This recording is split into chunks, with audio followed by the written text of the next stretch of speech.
Vriende, welkom by vandag, die maandag van Heilige Week, se kort oorsig en inspirasie uit die laaste week wat Jesus op aarde geloop het voor sy dood volgens die Markus Evangelie.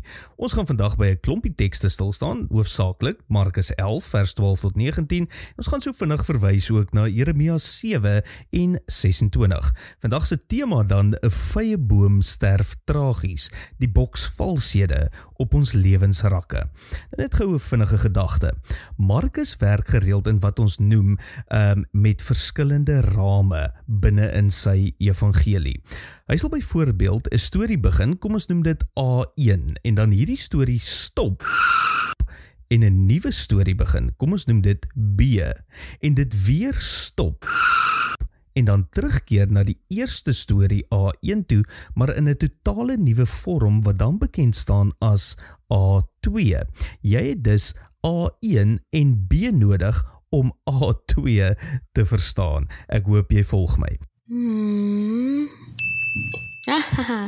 Wat jy hier moet sien is dat hierdie stories gebeur bo oor mekaar. Op maandag en woensdag in die laaste week het ons met sulke stories te make in Markus se weergawe. So kom ons kyk na die heel eerste raamwerk van Markus 11 vanaf vers 12 tot 14 wat ons dan noem A1. Dit is 'n vloek op die vye boom en die disippels hoor dit. Vers 12. Toe hulle die volgende dag uit Betanië vertrek, het Jesus honger geword. Toe hy in die verte 'n vye boom met blare sien, het hy daarheen gegaan om te kyk of hy enige vye daaraan sou kry.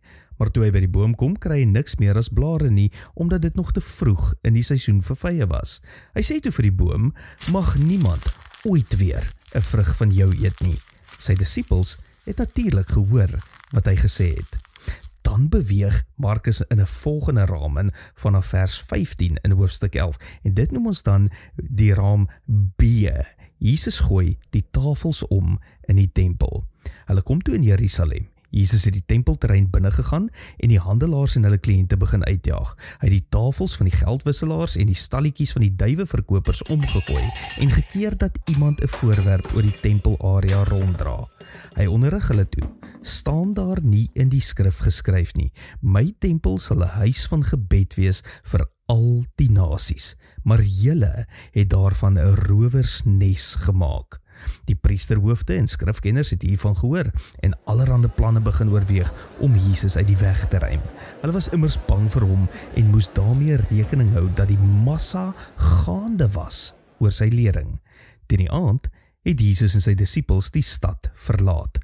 Nou stop Markus weer in hierdie verhaal. Dan gaan hy na vers 20 tot 21 toe, wat ons dan raamwerk nommer A2 kan noem. Markus 11 vers 20 tot 21. Die vye boom storie loop verder en Petrus onthou.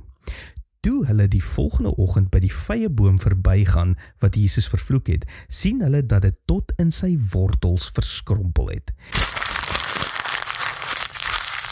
Petrus het onthou wat die vorige dag gebeur het en sê vir hom: Leermeester, die vye boom wat u vervloek het werklik waar verdor.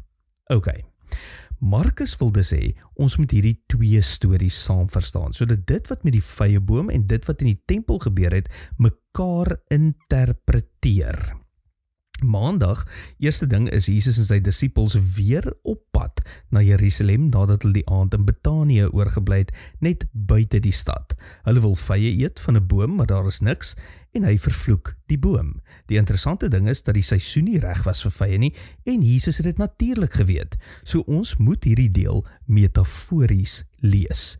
Die rame van die tempel en die vye boom wil ons waarsku dat die tempel in beide gevalle die sentrale probleem is. Die probleem is die afwesigheid van vrugte wat Jesus verwag het teenwoordig sou wees. Maar wat was dan nou fout met hierdie tempel? Nou net soos in Jeremia 7 is daar 'n sterk klem daarop dat jy nie jou sekerheid in die tempel as sulks moet soek nie. Jy kan nie maar leef soos jy wil en elke dag onreg op onreg pleeg. Rowers word sulke mense genoem. En dan net kerk toe te gaan en dink, nou is jy alright by Jesus as jy vergifnis vra nie. Hierdie waarsku ons om weg te kom van hierdie valse tempelsekuriteit wat ons skep. Ja, ook vir my en jou vandag. So die tempel word nie die plek wat beroof word nie, maar die plek waarheen rowers gaan vir skuiling. Dit word 'n vroom plek wat geen geloofwaardigheid meer in die gemeenskap het nie. En ouens, hierdie is verskriklik. Dink net gou mooi daaroor. Dit word 'n vroom plek wat geen geloofwaardigheid meer in die gemeenskap het nie. Ek kan nie help om te wonder hoeveel kerke het nog geloofwaardige teenwoordigheid in die gemeenskap vandag nie. Veral hier in Engeland waar ek en jy bly. Jeremia is baie duidelik dat God jou aanbidding verwerp as gevolg van jou onregte wat jy pleeg, maar nooit sal God jou geregtigheid verwerp as gevolg van afwesigheid van aanbidding nie. Kyk maar self, jy kan in Amos 5 vers 21 tot 24, Hosea 6 vers 6, Micha 6 vers 6 tot 8, Jesaja 1 vers 11 tot 17, almal indrukwekkende tekste wat eintlik 'n preek op hulle eie werd is. Die boodskap is duidelik in Jeremia 7. As die tempel gebruik word as 'n plek waar rowers, ja, sommer gewone mense wat onreg pleeg in hulle lewens, wegkruip en kom aanbid en dan weer terugkeer na jou gewone ou dinge van onreg, sal God daardie tempel vernietig. En dan in Jeremia 26 is daar 'n woedende reaksie van die gesagsstrukture teen Jeremia. Hoe kan Jeremia dit sê? God sal mos nooit sy eie huis vernietig nie. Hulle wil hom doodmaak hiervoor. Ok, nou terug by Markus 11, vers 15 tot 18. Hier is 'n aksie en 'n teaching. Hierdie kombinasie is tipies vir profetiese simbole. Dit is belangrik om te weet dat die valuta-ruilers, die wat geld ruil vir tempelbelasting, en verkopers van diere, dit is gesalfde diere wat reg is vir offers, was heeltemal legitiem en nodig vir die tempel se funksionering. Dit is hoe dit gewerk het daar. Mense gebruik gereeld hierdie teks om te sê, niks mag op die kerkterrein verkoop word nie, maar dit is gewoon nie waar nie, en glad nie wat hierdie teks sê nie. So hoekom onderbreek Jesus die tempel se legitieme funksionering? Die eerste raam A1 kom nou oor B. Die boom is toegemaak omdat hy nie vrugte dra nie. Nou ook word die tempel simbolies toegemaak omdat daar nie vrug is nie. So hierdie den van rowers wat Jesus aanhaal uit Jeremia 7 en 26 beteken nie dat daar onreg in die tempel gepleeg word nie, maar eerder dat die tempel 'n lafenis en wegkruipplek word vir jou siel nadat jy elders onreg gepleeg het. God sal sy kerk verwerp as dit die wegkruipplek van onreg word. So wat is die punt van die maandag gebeure?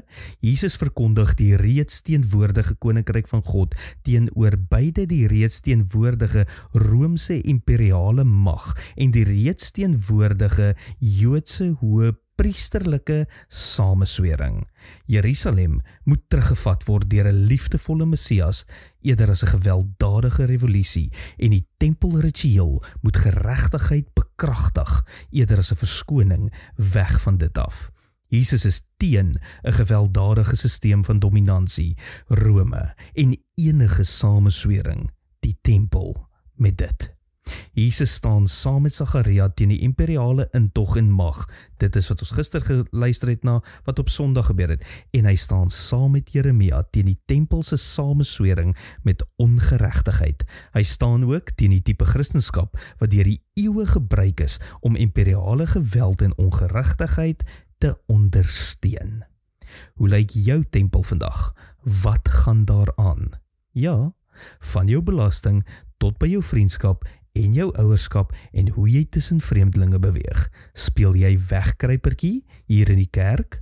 Of deel jy met integriteit God se droom vir alle mense?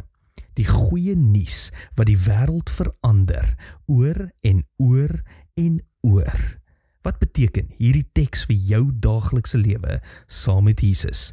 As jy nog nie het nie, of jy het die spoor byster geraak, wil jy nie oorgee aan Jesus nie, en sodoende die koninkryk van God dien met al jou gawes en talente en oorvloed.